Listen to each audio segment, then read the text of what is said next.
맞아요. 그러면 특약사항에 이제 넣어야 될 것들이 몇 가지 있을 수가 있는데. 제 꿀팁은 그 아까 말씀하셨던 게 사고 나서 임차인 나갈 수도 있잖아요. 네. 왜냐면 그 새로운 임대인하고 임대차 갱신을 거절할 수 있거든요, 임차인이. 네. 근데 거절 못하게 만드는 게 뭐냐면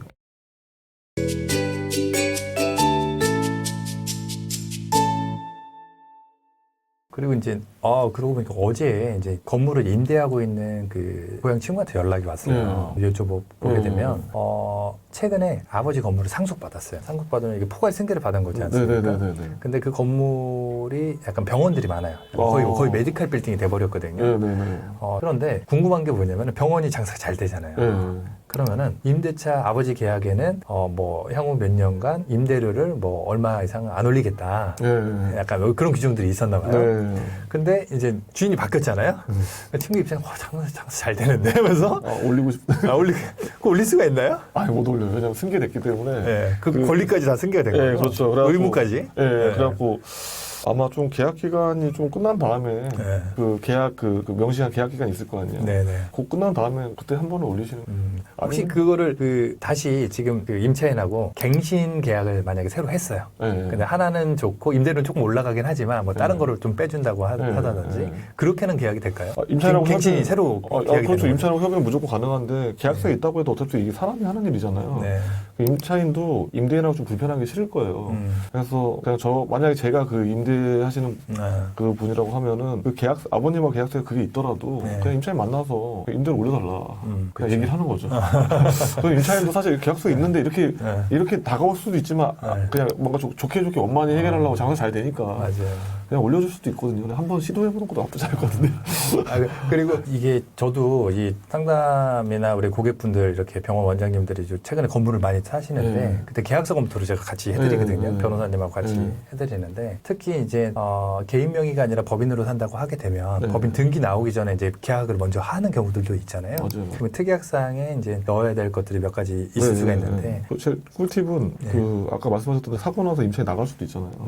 왜냐면 그 새로운 임대인하고 임대차 갱신을 거절할 수 있거든요, 임차인은. 근데 거절 못하게 만드는 게 뭐냐면 계약서에다가 이 임대인이 변경되더라도 임차인은 그 새로운 임대인하고 현재의 계약을 승계 받는 것에 동의한다고 한 줄 써주면 못 나가요. 미리 동의를 받는 거죠. 앞으로 팔 생각이 있어요. 임차인한테 미리 그 계약서에다 동의를 받으면은 임차인은 이 계약 기간 동안 무조건 있어야 되는 거예요. 잠깐만요. 임차인 계약을 하는데 임대를 줬는데 내가 건물을 팔려고 그러면 임차인한테 동의를 받아야 된다고요? 그게 뭐냐면 저희가 이제 건물 양도양수 매매가 이루어져서 양도양수라면 임대인이 바뀌잖아요. 이 순간에는 임차인이 기존 계약이 있어도 임대차 승계를 거절할 수 있어요. 바로 나갈 수 있거든요. 그래서 얼마 전에 사자마자 공시됐다는 그게 이제 임차인 당연한 권리 중에 하나예요. 근데 이걸 막을 수 있는 게 임대차 계약서에 내가 앞으로 한 1, 2년 뒤에 건물 팔 생각이 있어요. 임차인하고 임대차 계약 맺을 때 특약에다가 그 건물이 매매돼서 임대인이 변경돼도 이 계약은 승계된다. 새로운 임대인하고. 그대로 이어진다. 아까 상속처럼. 그래서 써주면은 못 나가요. 그러네. 그래서 하나 써주는 게 좋습니다. 그 규정이 없으면 나갈 수가 있는 거예요? 저 그만하겠습니다. 나갈 수 있어요. 임대인이 변경될 때 아니면 못 나가는데 기존 임대인하고 계약을 지켜야겠죠. 근데 새로운 임대인하고 계약은 거절할 수 있어요. 그래서 특약 하나 써놓고 나중에 팔 때 임차인 이거 써놨으니까 안 나갈 거다. 이렇게 해주면 좋죠. 새로 구입한 매수자 입장에서는 이 규정이 있고 없고 청천벽력과 같은 이야기가 될 수도 있겠네요. 어쨌든 꼬마빌딩 지금 매수 타이밍 말씀하셨는데 수요 공급 얘기도 하셨고 그다음에 시장의 분위기 그다음에 가격이 금리 때문에 뭐 조정을 받는다 그런 얘기도 하셨던 것 같은데 지금 상반기 이제 뭐 2월달 시작이 좀 됐는데 타이밍이 언제가 좀 좋을까요? 사실 저는 얼마 전에 샀어요. 좀 임원들하고.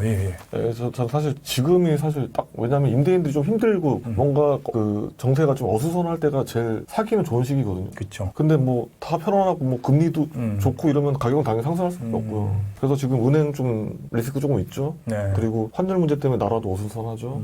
이럴 때가 어떻게 보면 임대인 입장에서 파는 사람 입장에서는 좀 약간 좀 어려운 시기라고 생각하니까 협상이 좀 잘 될 수 있는 상황이긴 하니까. 근데 부동산 같은 경우는 그게 눈에 완전히 그 대표님이야 이제 시장에 완전 전문가이기 때문에 그런 것들이 다 눈에 보이잖아요. 근데 일반인들 그게 안 보이잖아요. 주식 폭락은 보이지만 부동산 폭락이나 부동산 그런 건 안 보이는데 그런 타이밍은 어떻게 그 감지를 이해를 좀 할 수 있을까요? 이게 사실 결국에는 부동산은 계속 봐야 될 수밖에 없는데, 요새는 그래도 저희가 정보가 많이 오픈돼 있어갖고, 찾아보려고 하면 찾아볼 수 있는데, 거래량이 일단 줄어들어요. 거래량. 네, 그래서 그런 것들 좀 보시면 좋고, 그리고 금리가 좀 높다.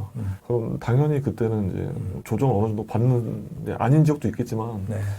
아무래도 남는 게 덜 하잖아요. 네. 사고 남는 게. 그러니까 파는 사람들 입장에서 현금화 시키려고 하면 금리가 높은 거는 본인한테 좋은 게 아니기 때문에 스스로 좀 가격을 좀 낮춰요. 네, 그런 것들이 좀 있고 하니까 금리랑 그리고 뭐 거래량 정도만 보셔도 지금 좀 타이밍이 나쁘지 않겠다 이렇게 보실 수 있고. 그러면 금리도 조금 떨어지고 예. 그다음에 거래량도 조금 올라온다라고 예. 하게 되면 그때가 타이밍이다. 그때는 이제 이미 늦은 거죠. 그렇죠. 늦은 건가요? 그 반대 입장에서 남들보다 한 발 일찍 네. 그런 타이밍을 잡아야 된다. 그러면 아까 뭐 예를 들어 100억짜리 꼬마 빌딩을 산다고 하게 되면 네. 그 고객분들께서 저한테 이제 많이 물어보시는 게 법인 자본금을 1,000만 원 해도 되냐, 네네네. 또는 뭐 1억 해야 되냐라고 많이들 물어보시는데 어떤가요? 그래서 제 생각에는 그냥 1,000만 원 너무 작고요. 네. 그리고 처음부터 뭐 3억짜리 만들기 좀 그러니까요. 그냥 5천만 원 정도 해놓고. 네. 저희가 살 걸 정해서 은행하고 협의하다 보면 은행에서 좀 올려달라고 해요. 맞아요. 은행에서. 네, 그래서 3억까지도 막 올려달라고. 네, 그래서 일단 5천만 원 정도 만들어 놓으시고 은행에서 올려달라고 하면 올려주시고 좀 그렇게 좀 유연하게 대처하시는 게 낫지 않을까. 너무 처음부터 1억, 3억 할 필요는 없다. 네, 맞아요. 요즘 신축 비용이나 뭐 리모델링 비용 이런 게 그 평당 어느 정도 시세가 되나요? 요새 그런 것 같아요. 저희가 자재값은 이제 안 오르는데 네. 인건비가 너무 많이 오르다 보니까 재수선 리모델링 하려고 하면 건물 한 평당 한 500만 원? 한 5, 600만 원? 신축은 1,000만 원에서 1,200만 원? 거의 이제 리모델링하고 신축이 거의 2배 차이 난다고 보시면 돼요. 네. 그래갖고 건축비가 좀 많이 올랐죠. 그다음에 이제 부동산 구입 시에 기존 본인의 이제 아파트라든지 다른 건물이 있었다고 하게 되면 이게 공동담보를 이렇게 설정하기도 하는데 근저당을 네. 그 필수적인가요? 아니면 좀 선택적인가요? 선택적인데 예를 들어서 제가 원하는 만큼 대출이 안 나오면 공동담보를 넣어주시면은 아무래도 그 대출 한도나 그리고 금리를 좀 좋게 좀 더 받을 수 있기 때문에 본인 자산이 좀 있는 거는 어떻게 보면은 대출 받는데 너무 좋은 재료이기 때문에 좀 내가 원하는 만큼 안 나온다 그러면 내 부동산을 좀 이렇게 담보를 걸어주시면 좀 더 좋은 조건의 대출을 받을 수 있어요. 아까 말씀 주신 것처럼 대표자가 뭐 신용이라든지 소득이라든지 그런 게 좀 중요할 것 같은데 네네네. 그러면은 초반에 법인 설립할 때는 아무래도 저도 은행 뭐 지점장님한테 소통 들어서 소득이나 신용 그다음에 재산이 많은 대표자가 가급적 가능하다 그러면 뭐 겸직이라든지 그런 이슈가 안 된다고 하게 되면은 하는 게 좋다고 말씀을 드리는데 대표님 입장에서도 지금 고객들이 거의 요즘 어떤가요? 개인으로 사는 비율하고 법인으로 사는 비율이 어떠신가요? 거의 90%가 법인일걸요. 개인으로 요새 잘 안 써요. 보통 거의 이제 서울에서 거래가 많이 일어나실 텐데 그렇죠. 금액대는 어느 쪽이 좀 많으신가요? 요새는 100억 이하가 훨씬 더 많아진 것 같아요. 네, 오히려 큰 금액대가 좀 줄었고, 네. 그래서 좀 약간 100억 이하 거래가 좀 폭발적으로 많아졌다.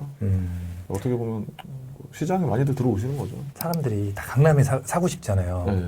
강남구, 서초구, 도구 두 군데만 보게 되면 최소 어느 정도가 있어야지 도전을 해볼 수가 있나요? 강남구, 서초구 현금 최소한 20억? 20억? 네, 뭐 자기 담보가 있다고 하면 뭐 예를 들어서 뭐 강남이나 어떤 높은 금액의 어떤 아파트가 있다고 하면 현금 10억으로도 도전할 수 있는데 그냥 현금만 10억 있다 그러면 쉽지 않죠. 그게 레버리지 몇 프로 정도 고려하시고? 홀로 받아야 돼요. 홀로.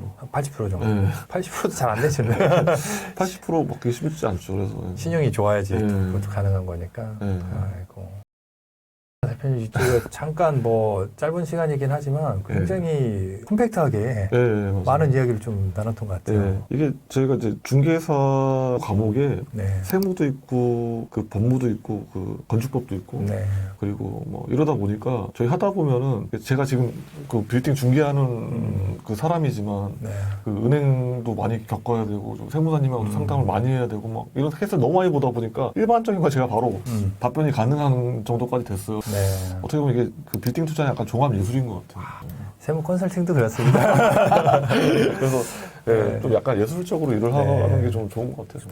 아까 초두에 제가 그러고 보니까 본인의 이제 소개 시간을 조금 할애를 못했던 것 같은데 대표님 소개하고 회사 소개 좀 한번 부탁드립니다. 저희는 그 빌딩온 부동산 중개라는 회사고요. 저 같은 경우는 지금 빌딩 중개를 17년 정도 했고 저희 회사 구성원들이 한 80명 정도 되고 빌딩이나 뭐 어떤 개발 부지 이런 것들을 주로 이제 그 카운슬링 해드리고 사드리고 하고 있고 관리까지도 하고 있습니다. 그리고 어떻게 보면 이렇게 아까 제가 좀 전반적인 얘기를 했지만 그 어떤 대출을 받고 세무 연결하고 뭐 건물 관리까지 하고 다 해드려요. 다 해드리는데 물론 이제 이렇게 세무사님 같은 어떤 협업을 해서 이렇게 많이 해결을 해드리고 있고 또 저희한테 오시면은 웬만한 가령부로 다 긁어드릴 수 있으니까 한번 와주시고 저희가 원주역 이원 출구 쪽에 있는데 큰 길가 이렇게 원주역에서 이제 학동역 지나가다 보면 저희 회사가 보일 거예요. 어쨌든 빌딩온 중개법인 대표님이시고 워낙 뭐 그때 저도 그 타이틀이 뭐였죠? 빌딩의 스위치를 켠다. 네, 그렇죠. 온. 네, 왜냐면 저희가 온오프라고 하잖아요. 그래서 빌딩 투자 스위치를 켜자.